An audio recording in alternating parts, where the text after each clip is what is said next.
Welcome to today's video. Today I'm making the last piece that I'll need for my project this week.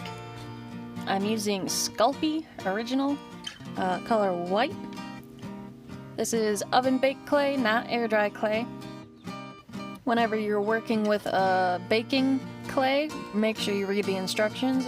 My particular clay says to set the oven at 275, and then for every 1/4 of an inch of thickness, bake it for 15 minutes.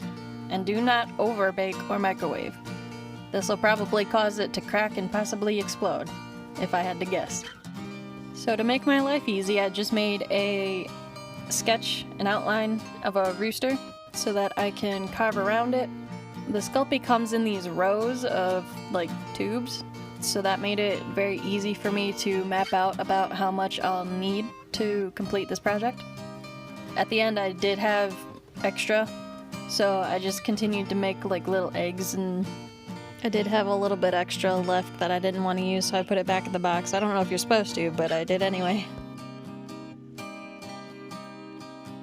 Kneading this stuff is so difficult. I know that there are lots of different clays out there with lots of different like hardnesses and softnesses. And I know there's also tools out there that you're supposed to use to make your life a lot easier for like the harder clays. And like I said before, I had a roller and I don't know where it's at. So I just had to use my hands and the plank of wood again. My hands were pretty tired about halfway through mushing up this clay.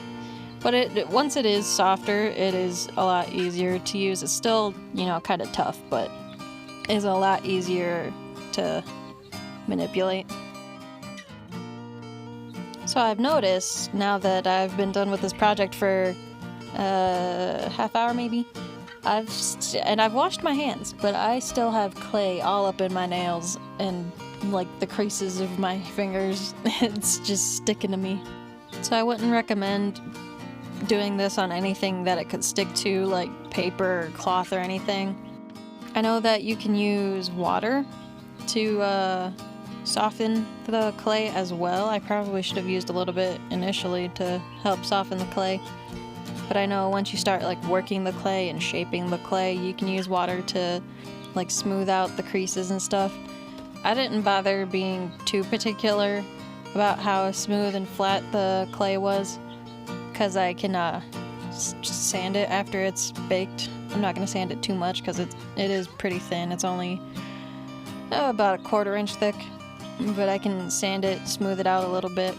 That way when I go to paint it on, I don't know which day, Friday I think, possibly. When I go to paint it, it'll be nice and smooth for me to paint.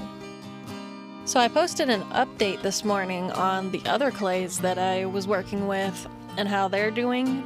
The Model Magic clay is doing pretty good.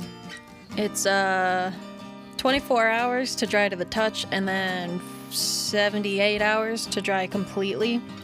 And I'd say it's been about 48 hours now. It's starting, the ends, the tips are starting to curl up a little bit, which is not something that I expected, so that's a little weird. I mean, it's fine for me, but like if you're trying to do something flat, maybe keep it pressed under something? I don't know, but then would it dry? I'm not sure. The kitty dough, on the other hand, it's got like a really thin hard shell on the outside, but it's not like hard. It's still very malleable and flimsy, and one of my flowers started tipping off to the side, so I had to support it. I would love to see how your projects are going. Tag samlescreations on social media. At the end of the week, I will pick somebody and I will send you a whole box of clays and doughs. I hope you found this video entertaining, at least a little bit. I hope you're having a great day and happy crafting.